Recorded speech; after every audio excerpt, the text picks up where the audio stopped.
अगस्त 2023 में पहली बार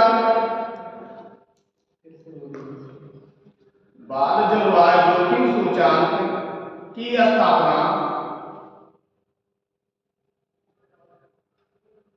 स्थापना अगस्त 2023 में पहली बार जारी की गई।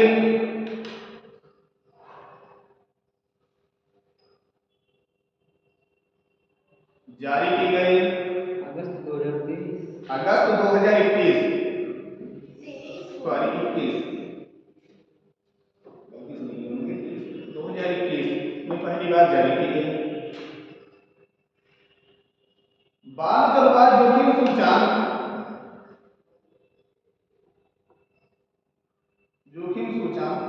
को जारी करने वाला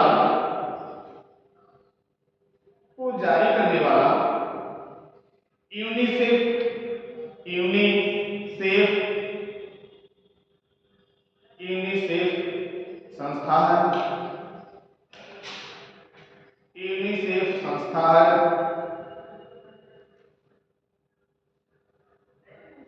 बाल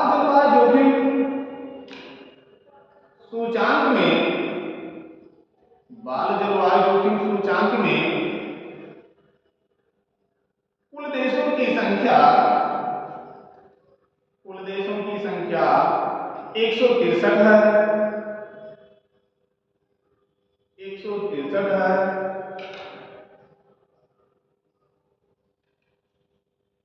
जिसमें पहला स्थान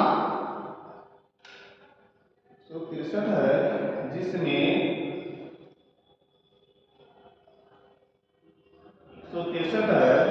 जिसमें पहला स्थान केंद्रीय अफ्रीका गणराज्य का है।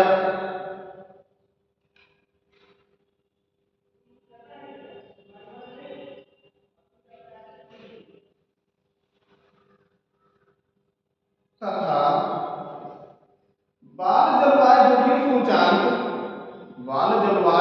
सूचकांक के अंतिम देश वाला स्थान आइसलैंड है।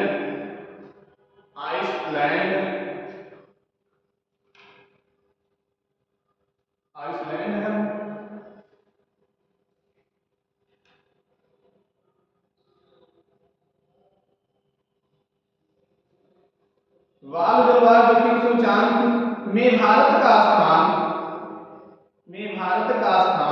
26वां है।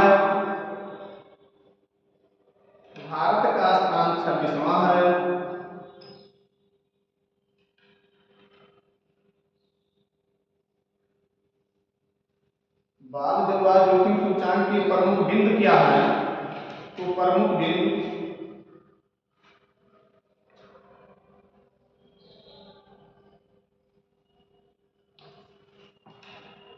पहला बिंदु है जलवायु परिवर्तन के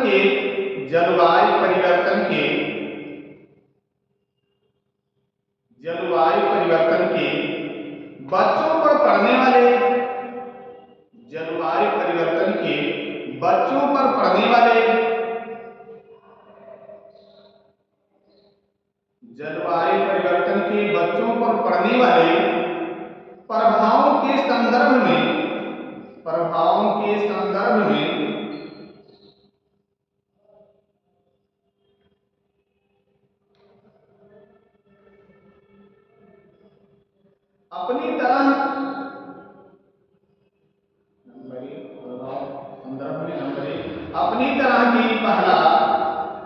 अपनी तरह की पहला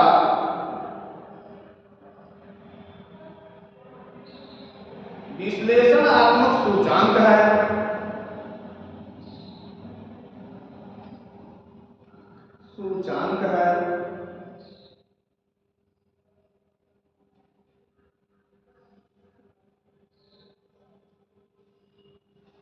भारत, यमन और सीरिया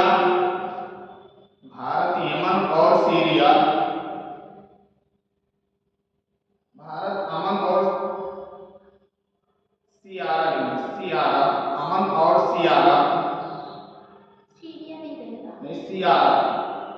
तिकारा। लेथोन के साथ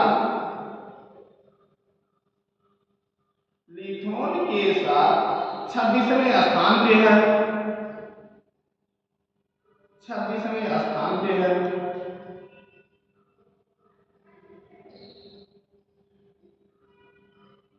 अगला भारत उन 33 अत्यंत। भारत उन 33 अत्यंत। भारत उन 33 अत्यंत उच्च जोखिम वाले देशों में से। भारत उन 33 अत्यंत उच्च जोखिम वाले देशों में से एक, जहां बाढ़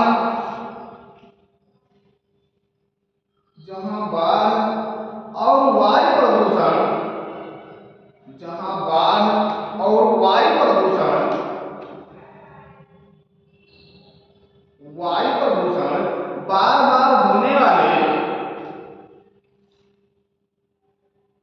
बार बार होने वाले पर्यावरणीय खतरे हैं।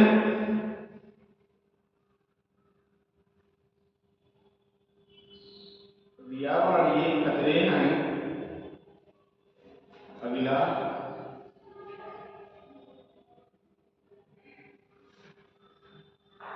बाल जलवायु जोखिम सूचांक। बाल जलवायु जोखिम सूचांक में लगभग 10 करोड़ बच्चे।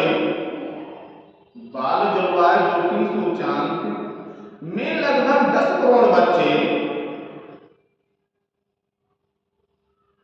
10 करोड़ बच्चे प्रत्यक्ष रूप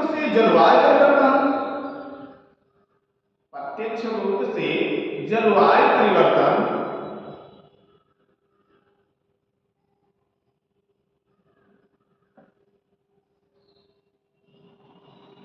के प्रति संवेदनशील।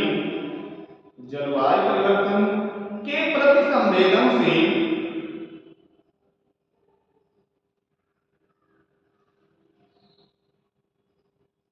जिनका परिणाम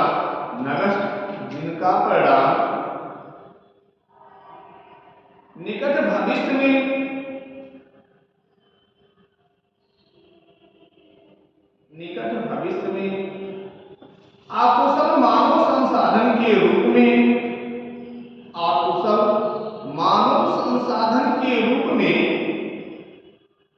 है।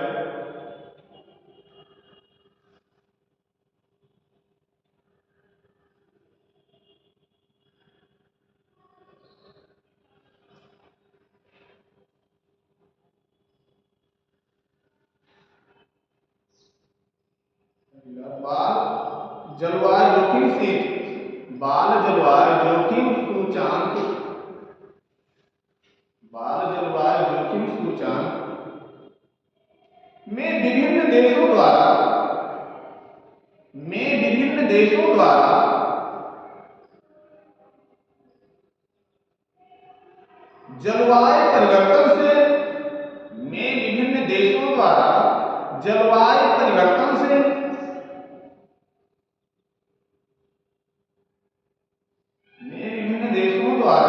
जलवायु परिवर्तन से निपटने के लिए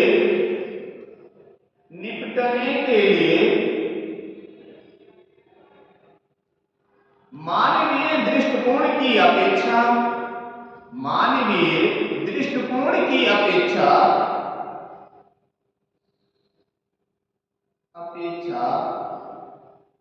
अर्थात मानव विशेषकर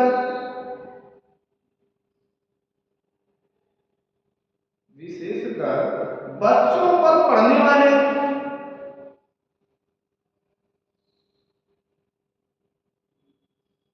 प्रभावों के समाधान एवं उपचार के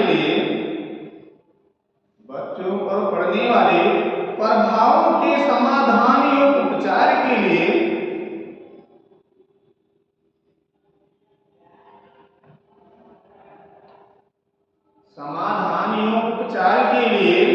किसी ठोस रणनीति का अनुसरण नहीं किया गया है। किसी ठोस रणनीति का अनुसरण नहीं किया गया है।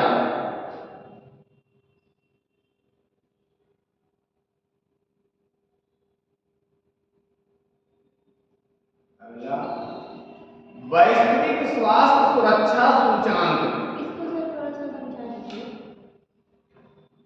क्या पाल जी, इसमें पहला जो बिंदु दिया गया है, जलवायु परिवर्तन की बच्चों पर पड़ने वाले प्रभाव के संदर्भ में जो पहला उन्होंने कहा अपनी तरह कि पहला विश्लेषण सूचांक है, अर्थात जलवायु परिवर्तन जो है वो बच्चों पर अधिक मात्रा में प्रभावित कर रहा था। बच्चों को अधिक मात्रा में जलवायु प्रदर्शन जो कर रहा है, जलवायु जो परिवर्तित होते हैं, ये बच्चों पर प्रभाव डालते हैं। जैसे आपने जलवायु में ठंडक आई तो आपको ठंडी की मौसम में महसूस कर रहे हैं कि ठंडक आ रही है, एकाएक कभी ठंडक आती है तो जुकाम पकड़ना, बुखार पकड़ना शुरू हो जाता है। सर सबको होता है, सबको तो होता है।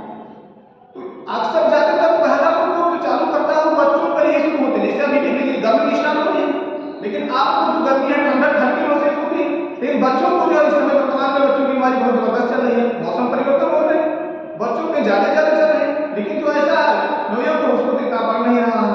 और दूसरा का उन्होंने कहा भारत, यमन और सीरिया लिथुन के साथ 26 स्थान, अर्थात जो है सीरिया और यमन का जो स्थान है वो 26वां स्थान है जलवायु परिवर्तन में। अगला उन्होंने कहा भारत उन 33 अत्यंत उच्च जोखिम वाले देशों में से एक जहां बाढ़ और वायु प्रदूषण बार बार होने वाले पर्यावरणीय खतरे हैं। अर्थात भारत 33वें स्थान पे जो है, अर्थात 33वां जो स्थान जोड़ा जा रहा है वो जलवायु परिवर्तन में अत्यंत खतरा है। अर्थात यहाँ बाढ़ भारत में ज्यादा आती है, प्रदूषण का मात्रा ज्यादा भारत में है। फिर अगला उन्होंने कहा कि लगभग 10 करोड़ बच्चे प्रत्यक्ष रूप से जलवायु परिवर्तन के प्रति संवेदनशील, अर्थात 10 करोड़ बच्चे जो हैं वो प्रत्यक्ष रूप से जलवायु परिवर्तन के प्रति संवेदनशील है, जिसका परिणाम निकट भविष्य में अकुशल मानव संसाधन के रूप में है। अर्थात देख रहे हैं कारण है कि जलवायु जैसे परिवर्तन होते हैं तो निकट भविष्य में अर्थात दिखाई पड़ रहे हैं कि जलवायु परिवर्तन से भी जैसे बाढ़ आ गई, बाढ़ आने से चूंकि प्रदूषण ज्यादा आते हैं, प्रदूषण ज्यादा आते हैं तो बीमारियां ज्यादा फैलती हैं, बीमारियां ज्यादा फैलने से कंडीशन होता है किसी को जैसे बीमारी फैला तो किसी को मान लीजिए हर्जा पकड़ लिए, विकलांग की कंडीशन में आ गया या उसको बयार मार दिए, तो ऐसे कंडीशन में ज्यादा संख्याएं प्रभावित हो रही, जलवायु परिवर्तन से ऐसा ज्यादा प्रभाव डाल रहा है। ये सारे जलवायु परिवर्तन के कारण होते हैं। अगला वैश्विक स्वास्थ्य सुरक्षा सूचांक क्या है? वैश्विक स्वास्थ्य सुरक्षा सूचांक।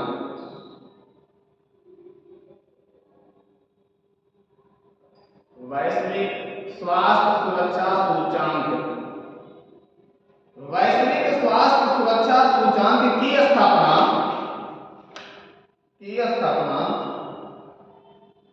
जुलाई 2023 में, जुलाई 2023 में प्रभावित हुआ।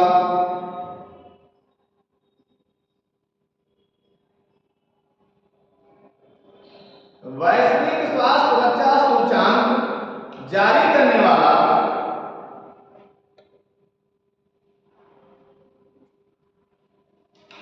न्यूक्लियर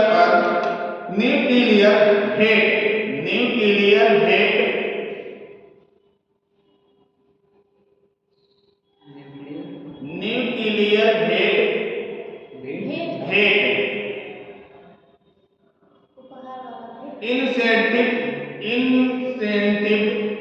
इंसेंटिव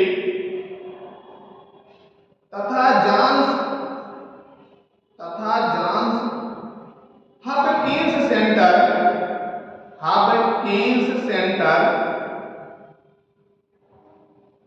हॉपकिंस सेंटर ने जारी किया।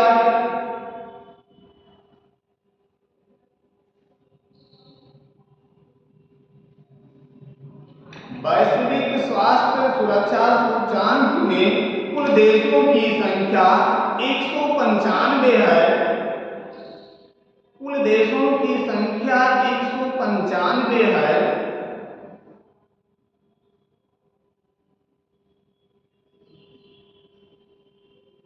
वैश्विक स्वास्थ्य सुरक्षा सूचकांक में पहला देश वाला स्थान अमेरिका है। अमेरिका है तथा अंतिम स्थान सोमालिया का है। अंतिम स्थान सोमालिया का है।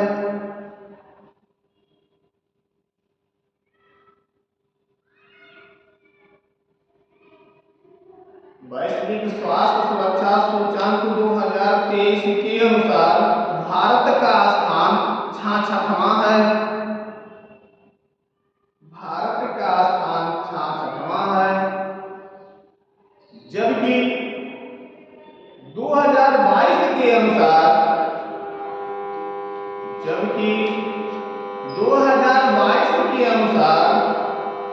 भारत का स्थान 72वां था।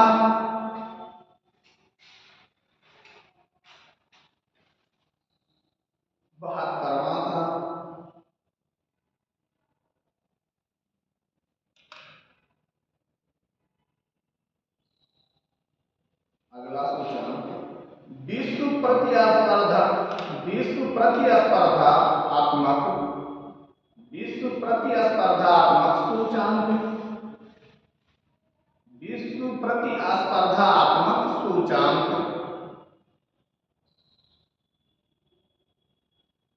विश्व प्रतिस्पर्धात्मक सूचकांक। विश्व प्रतिस्पर्धात्मक सूचकांक की स्थापना जून 2023 को की गई।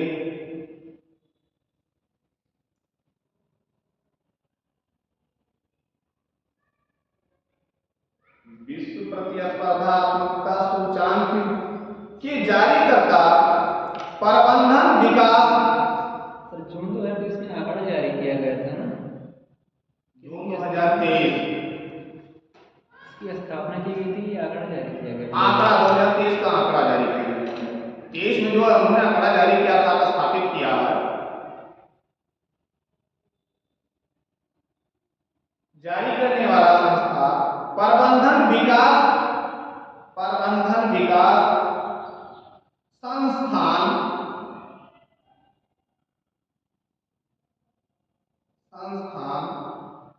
है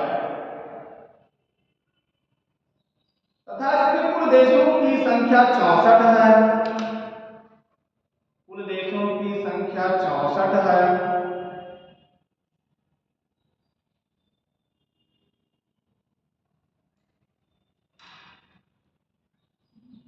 विश्व प्रतिस्पर्धात्मक सूचकांक का पहला स्थान डेनमार्क का है। पहला स्थान डेनमार्क का है। अंतिम स्थान वेनेजुएला का है। अंतिम स्थान वेनेजुएला का है, जिसमें भारत का स्थान 37वां है। 37वां है।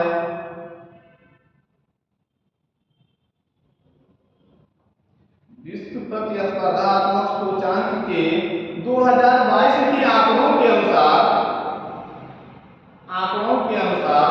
भारत का स्थान 40वां था।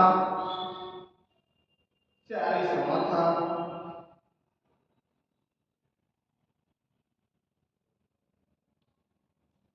अगला सूचकांक के मापदंड क्या थे?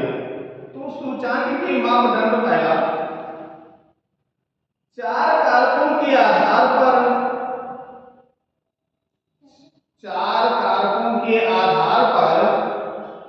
34 मापदंडों का आकलन किया गया है। 4 कारकों के आधार पर 34 मापदंडों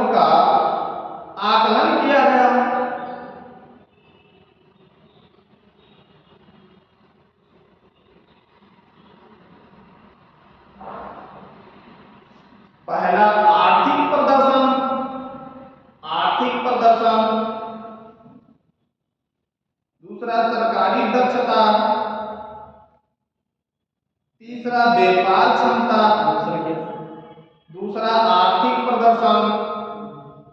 दूसरा दूसरा सरकारी दक्षता। तीसरा व्यापार दक्षता। तीसरा व्यापार दक्षता, व्यापार दक्षता। चौथा आधारभूत संरचना। चौथा आधारभूत संरचना।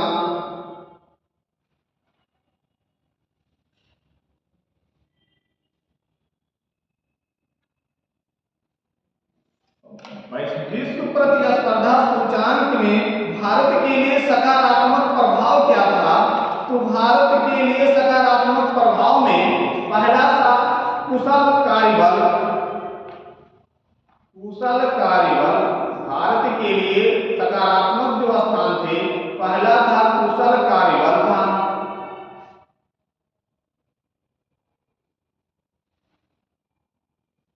अगला था सकारात्मक लागत प्रतिस्पर्धा था। सकारात्मक लागत प्रतिस्पर्धा था।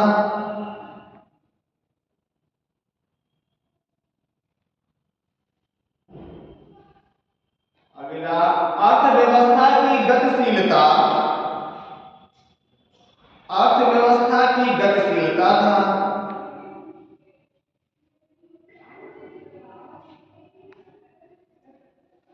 अगला भारत का जो स्थान था सकारात्मक, उच्च शैक्षिक स्तर थे। उच्च शैक्षिक स्तर थे। उच्च शैक्षिक स्तर थे। अगला खुला एवं सकारात्मक दृष्टिकोण थे।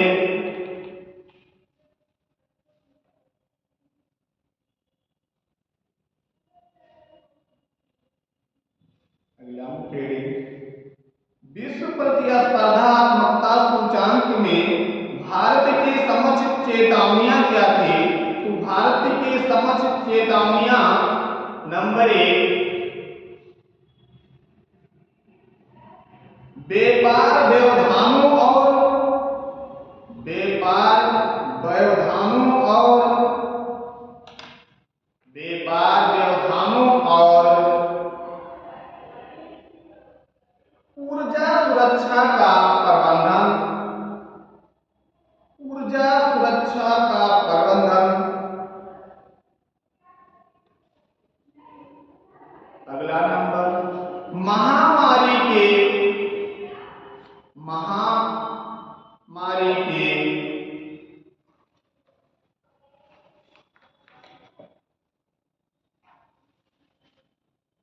कारण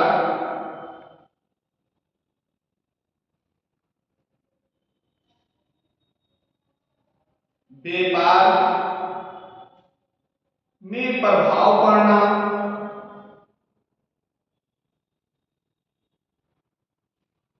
अगला कौशल विकास तथा रोजगार सर्जन करना।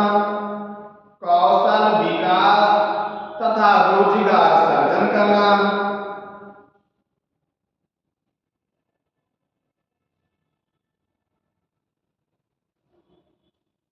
इतने भारत के समक्ष चेतावनियां थी। 2023 के सूचांक जो जारी किए गए, मुख्य रूप से इतने सूचांक को जारी किए गए। ये टॉपिक हमारा यही समाप्त होते हैं और अगला हमारा टॉपिक जो है ये भारत में सेवा क्षेत्र क्या है, भारत का सेवा क्षेत्र क्या है। तो भारत में चूंकि 3 प्रकार की अर्थव्यवस्थाएं चलती हैं, प्राथमिक, द्वितीयक और तृतीयक। प्राथमिक अर्थव्यवस्था के अंतर्गत कच्चे वस्तुओं का निर्धारण किया गया है। द्वितीय अर्थव्यवस्था के अंतर्गत विनिर्माण क्षेत्र को रखा गया है और तृतीय अर्थव्यवस्था के अंतर्गत सेवा क्षेत्र को रखा गया है।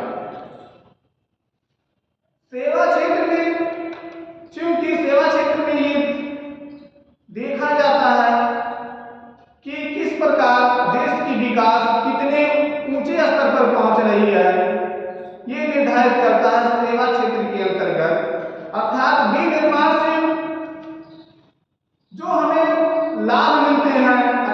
उससे जुड़े रहते हैं, ये सेवा क्षेत्र के अंतर्गत आते हैं। अर्थात तीसरा स्थान जो हमारा होता है सेवा क्षेत्र का होता है।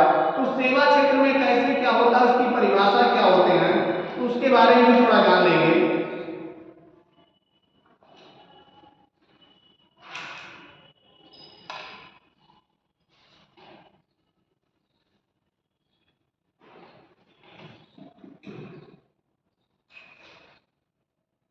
भारत में सेवा क्षेत्र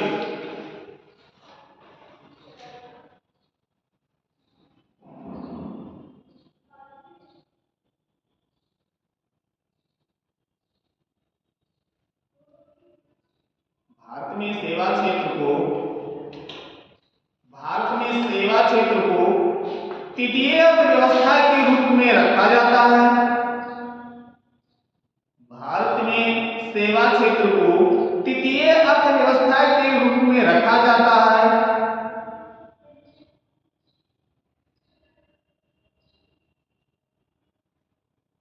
जिसे भारत सरकार द्वारा जिसे भारत सरकार द्वारा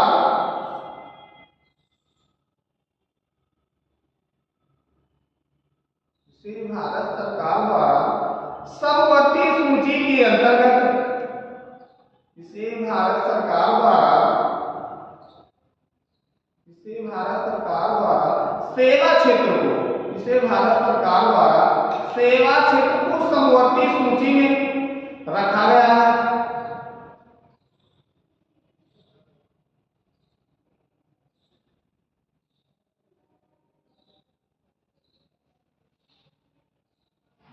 हाल के वर्षों में देश के अंदर इस बात पर हाल के वर्षों में देश के अंदर इस बात पर बहस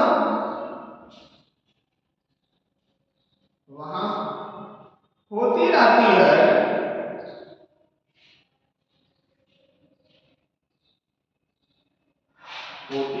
है कि कौन सा प्रक्षेप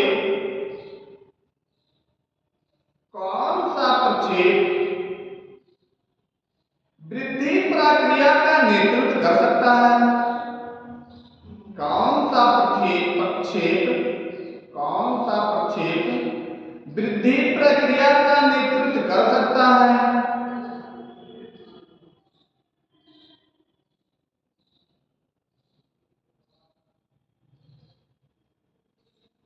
इस बहस के पीछे यह तत्व रहा कि पहले आज लिखेंगे। इस बहस के पीछे यह तत्व रहा कि 2001 से 2012 तक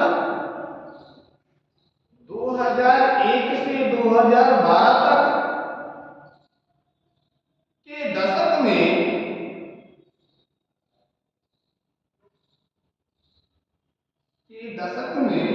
सेवा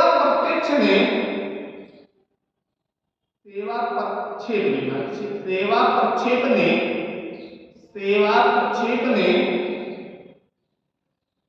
देश की सकल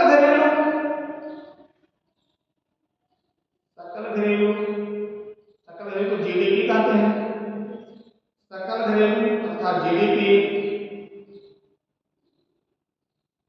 में 62% का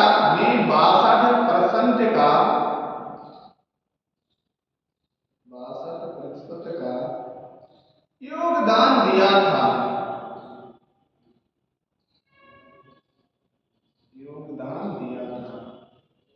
अर्थात हमारा जो सेवा क्षेत्र है ये 2001 से 2012 के बीच में सकल घरेलू उत्पादन में 62% का योगदान दिया था। अर्थात सबसे ज्यादा लाभ हमें जो प्राप्त होता है ये सेवा क्षेत्र के अंतर्गत प्राप्त होता है।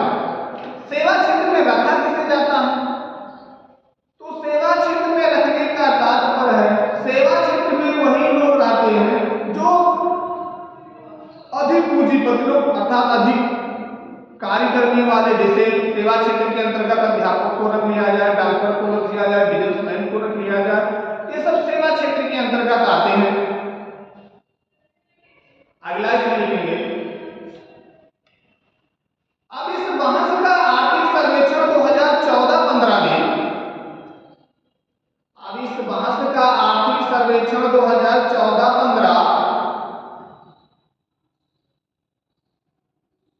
वर्ष का आर्थिक सर्वेक्षण 2014-15 में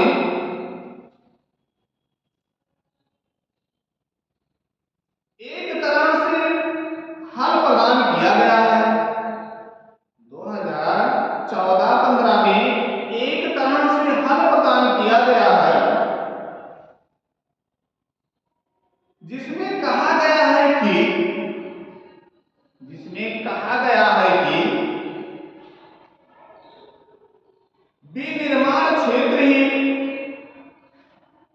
विनिर्माण क्षेत्र ही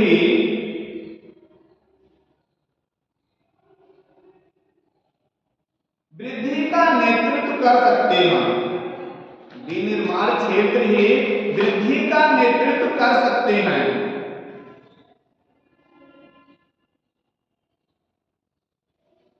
अर्थात विनिर्माण का तात्पर्य है जो प्राथमिक द्वितीयक क्षेत्र के जो चीजें होती है वही सेवा क्षेत्र को बढ़ाने का योगदान करती है।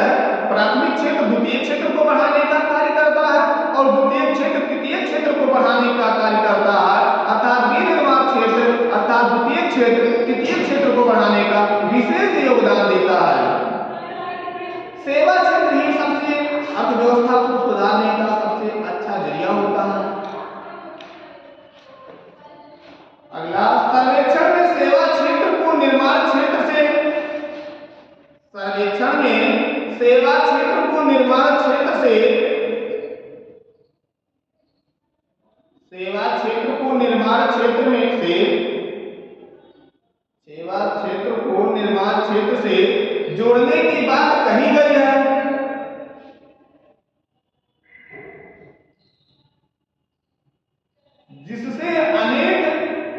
जिससे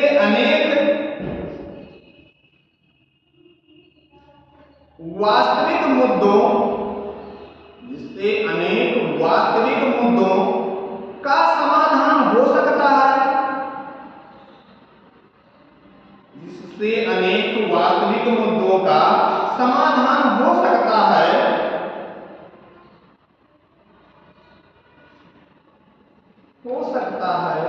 इसके लिए मेक इन इंडिया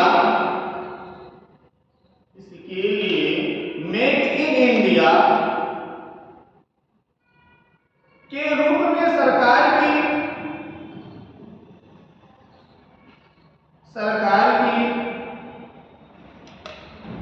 आक्रामक पहल सामने आई है।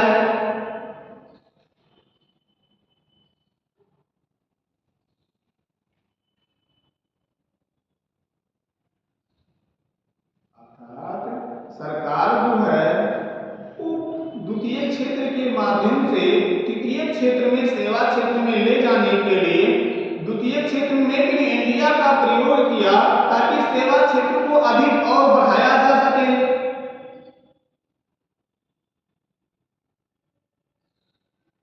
सरकारी आंकड़ों के अनुसार वर्ष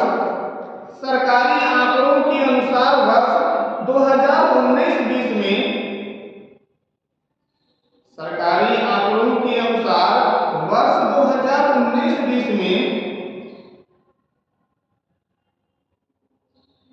सेवा क्षेत्र का निष्पादन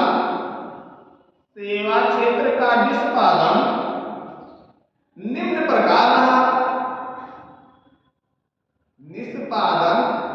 प्रकार रहा।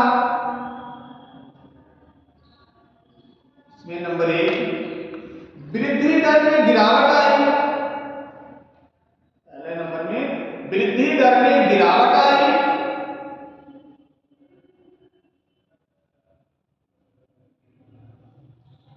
तथा यह गिरावट 6.9% रही। 6.9% रही।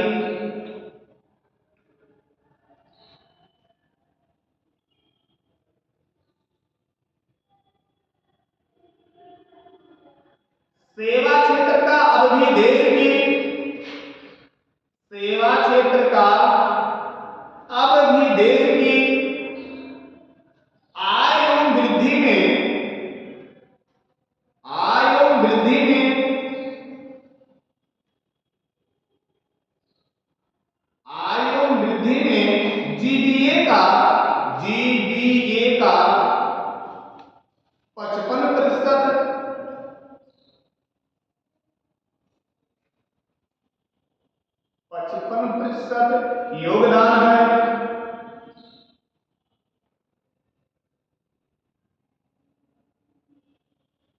योगदान है। जहां इसके वित्तीय सेवाओं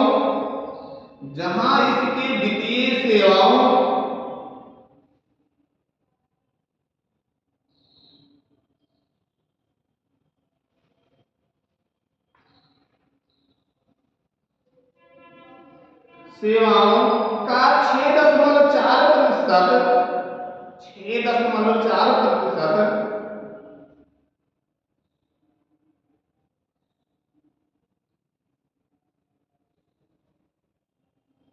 तथा व्यापार होटल परिवहन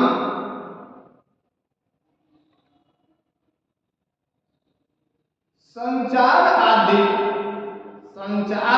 में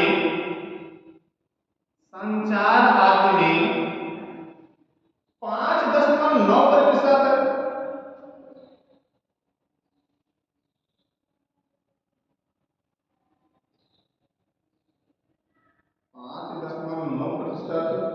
उप क्षेत्रों की वृद्धि दर घटी।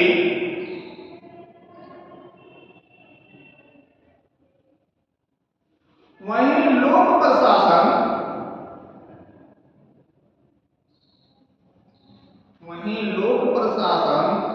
प्रतिरक्षा एवं अन्य सेवाओं की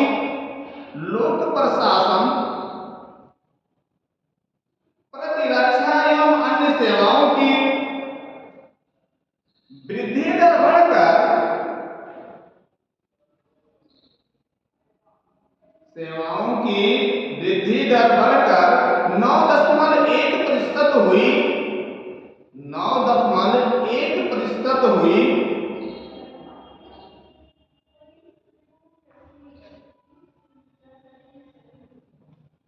वर्ष 2019-20 में अगले नंबर से वर्ष 2019-20 के प्रथम तिमाही के बाद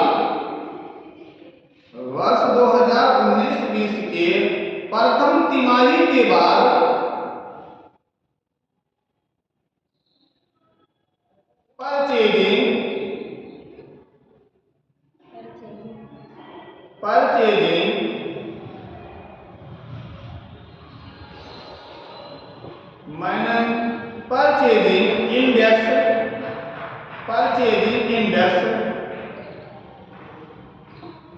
अपने 50 के दायरे से ऊपर बना रहा।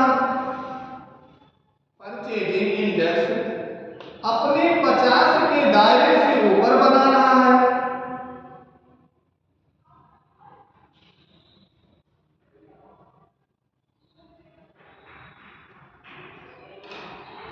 सेवा क्षेत्र में अगला रेल भाड़े के कई महीनों से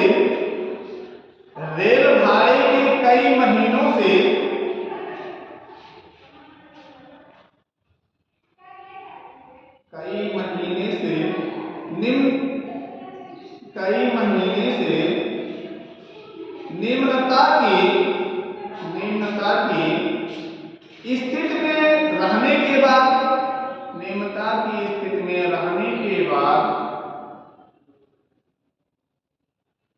नवंबर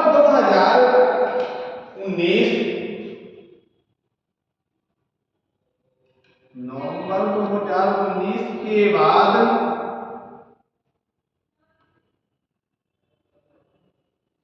से सुधार के संकेत आने लगे।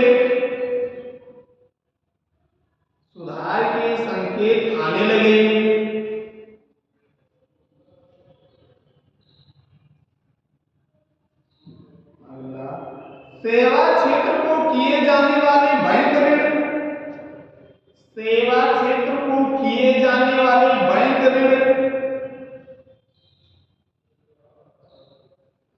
आवंटन में कई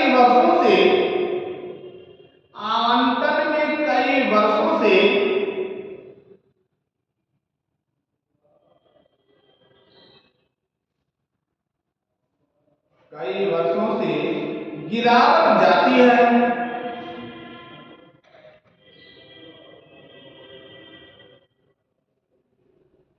इस वर्ष इसकी ऋण आवंटन वृद्धि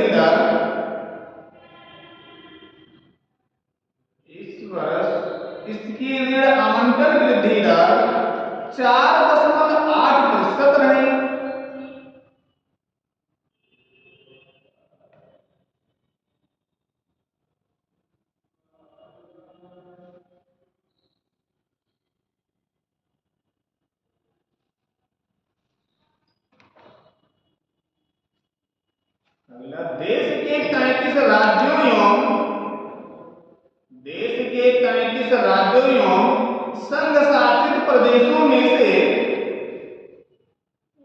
देश के 33 राज्यों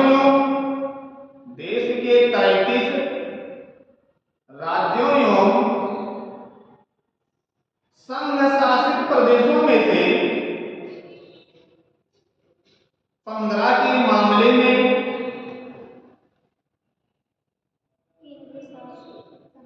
केंद्र शासित संघ शासित राज्यों एवं संघ शासित प्रदेशों में से 15 के मामले में अनेक राज्य मूल्यवर्धन में सेवा क्षेत्र का योगदान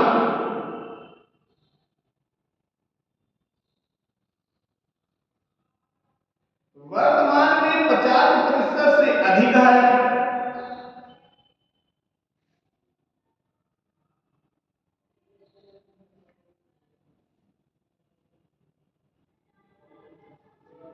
सेवा क्षेत्र का कोविड-19 में कैसा प्रभाव था? तो कोविड-19 में सेवा क्षेत्र का प्रभाव, तो आंशिक लॉकडाउन की घोषणा की गई। कोविड-19 में क्या प्रभाव था सेवा क्षेत्र का? क्वेश्चन में कभी कभार पूछे जाते हैं कोविड-19 में सेवा क्षेत्र का क्या क्या, किस पर कौन कौन से प्रभाव थे। कोविड-19 प्रभाव में आंशिक लॉकडाउन की घोषणाएं की गई, जिसका कारण आर्थिक क्षेत्र में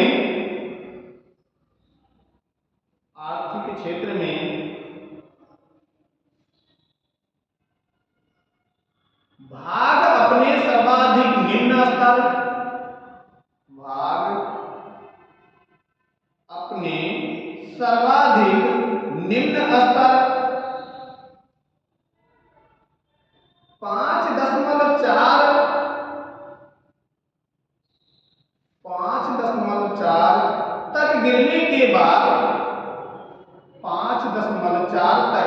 गिरने के बाद अप्रैल 2020 में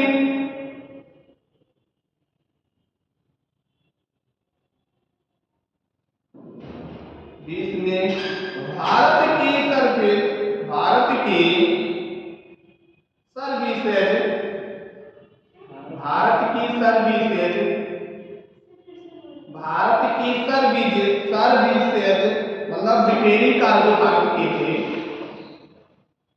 पीएमआई बढ़कर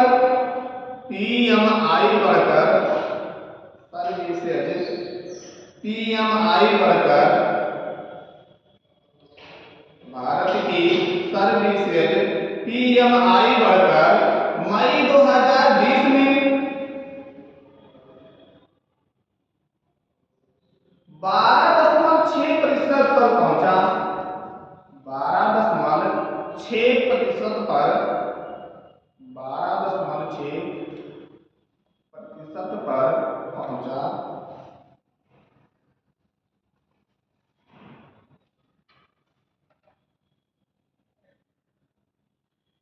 भारत का सेवा क्षेत्र का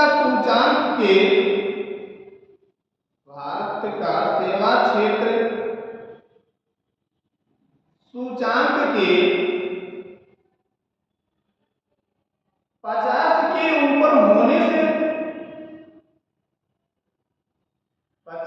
के ऊपर होने से देश में सेवा क्षेत्र के विस्तार 50 के ऊपर होने से देश में सेवा क्षेत्र के विस्तार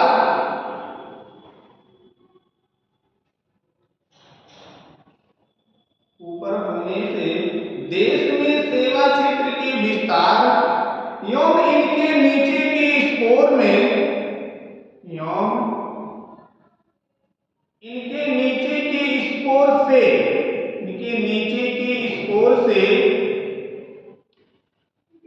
स्कोर से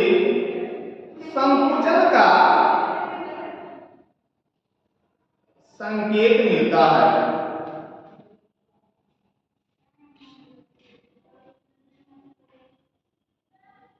तो अपनी भाषा में समझ लीजिए कि जो कोविड-19 के समय हमारा सेवा क्षेत्र का जो प्रभाव था कि 5.4 से गिर के अप्रैल 2020 में 12.6 पर पहुंचा।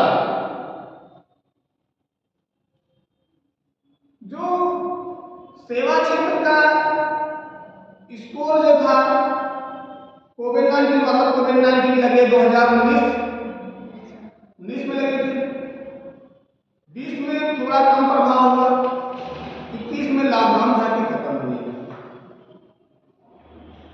तो दूसरा सेवा क्षेत्र अर्थात भारत का सेवा क्षेत्र का व्यापार पे क्या प्रभाव पड़ते हैं, सेवा क्षेत्र का व्यापार के प्रभाव भारत क्या क्या पड़ते हैं।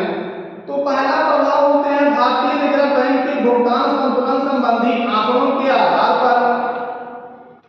इसमें भी थोड़ा लिख लीजिए क्योंकि आंकड़े भूल जाएंगे। सेवा क्षेत्र का भारत में सेवा क्षेत्र का व्यापार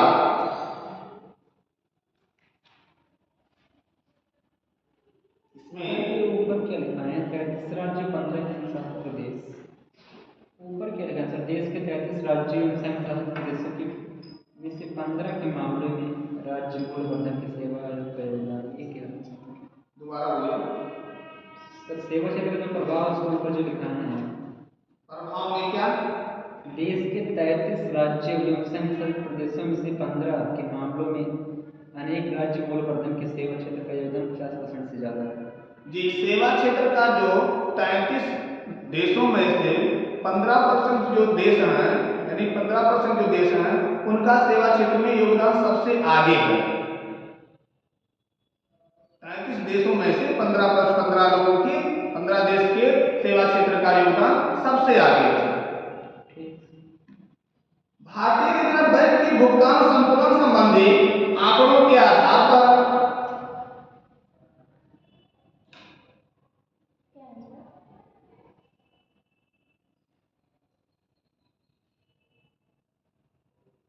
भारतीय रिजर्व बैंक की भुगतान संतुलन संबंधी आंकड़ों के आधार पर वर्ष 2019-20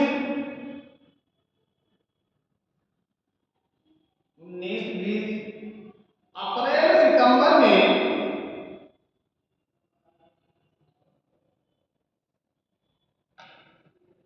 देश में सेवा क्षेत्र के व्यापार की स्थिति निम्न है।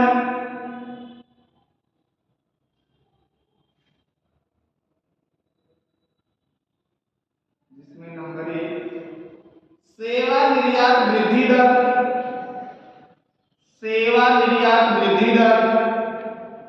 6.4% रही। सेवा निर्यात वृद्धि दर 6.4% रही। अर्थात 2019-20 में सेवा निर्यात वृद्धि दर की जो 6.4% रही, निर्यात जो वस्तुएं होते थे उस समय 6.4% होते थे, अर्थात जो हम अपनी वस्तुओं को भेजते थे 6.4% ही वस्तुओं का हम निर्यात करते थे। और अगला सेवाओं के आयात वृद्धि दर 7.9% रही।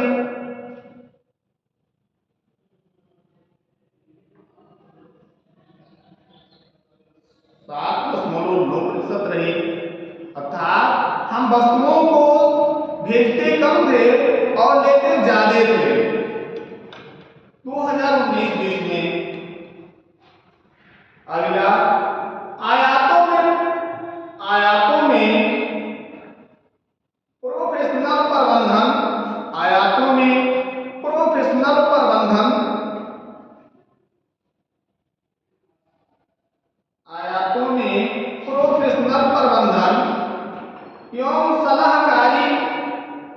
एवं सलाहकारी तथा तकनीकी एवं व्यापार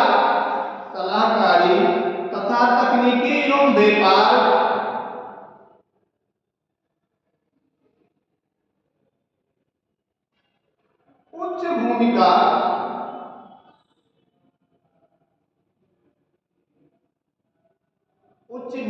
नहीं। हाँ, 2019-20 में जो आपके हैं प्रोफेशनल प्रबंधन एवं सलाहकारी तथा तकनीकी जो व्यापार हुए उसमें उच्च भूमिका रही, अच्छा योगदान रहा। अगला, सेवाओं के व्यापार शेष में 4.1% की सेवाओं के व्यापार शेष में 4.1% की वृद्धि आई और यह 40.5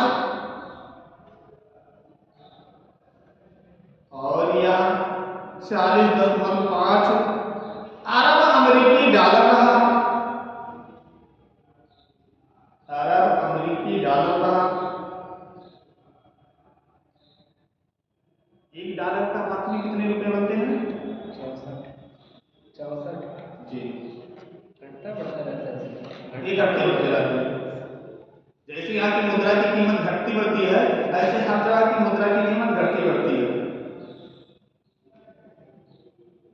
इसमें सर्वाधिक योगदान सॉफ्टवेयर सेवाओं का रहा। इसमें सर्वाधिक योगदान सॉफ्टवेयर सेवाओं का रहा। सॉफ्टवेयर जी, सर्वाधिक योगदान सॉफ्टवेयर सेवाओं का रहा।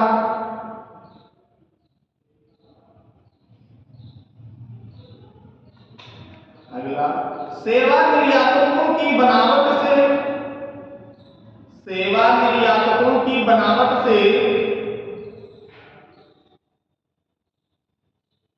पता चलता है कि सेवा निर्यात की बनावटों से पता चलता है कि परंपरागत सेवाओं का योगदान घटा है।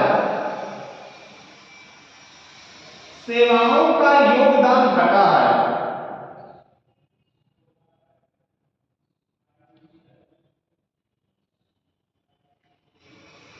पिछले दशक में भारत के सेवा निर्यातों में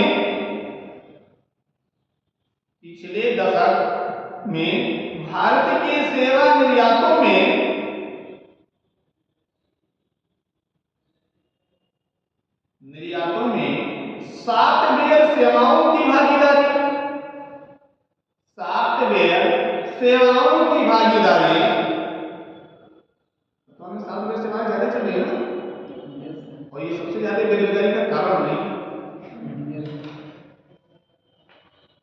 जरूरी भी है। समस्याएं होती है, सॉफ्टवेयर की सारी चीजें तो काम जल्दी होते हैं, लेकिन ऐसा कभी दिन आएगा कि सॉफ्टवेयर फ्लॉप होगा और सारे लोग फ्लॉप हो जाएंगे, क्योंकि सारे डाटा सॉफ्टवेयर पर भी आ जा रहे हैं, कोई डाटा बनाने नहीं जा रहे हैं। और ऐसा कंडीशन अगर कभी सॉफ्टवेयर फ्लॉप हुए तो सारे लोगों की सारी डाटा फ्लॉप हो गए और सारे लोग जीरो पे आ जाएंगे। पहले के लोग जो करते थे, ये तो मान रहे सॉफ्टवेयर तकनीकी अच्छी है, लेकिन चूंकि सॉफ्टवेयर के साथ साथ अगर हार्डवेयर कोई प्रॉब्लम नहीं होता, हार्डवेयर का प्रॉब्लम नहीं, हार्डवेयर का उपयोग नहीं किया जाता, तो सॉफ्टवेयर कभी भी समाप्त हो सकते हैं। इसमें थोड़ा सा देख लीजिए, सॉफ्टवेयर सेवाओं की भागीदारी में 4% की गिरावट आई।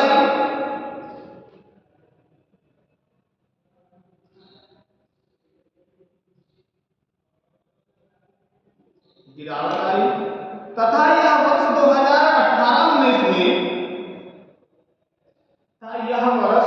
2018-19 में देश के सकल सेवा अर्थात घरेलू उत्पादन, सकल सेवा निर्यातों का मात्र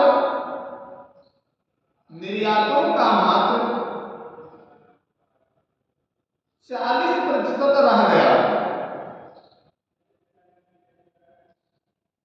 40% रह गया।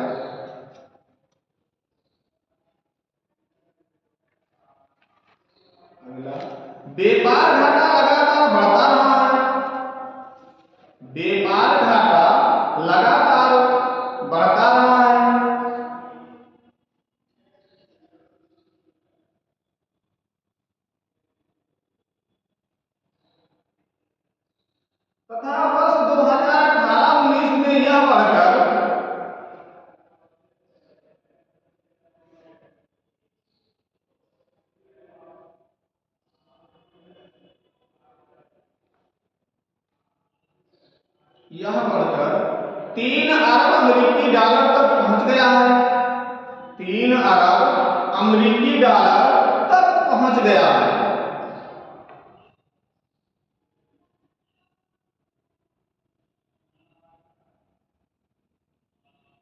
अगला टॉपिक अगले दिन कि सेवा क्षेत्र में वाणिज्यिक सेवाओं का निर्यात क्षेत्र में क्या योगदान था, उसके बारे में अगले दिन।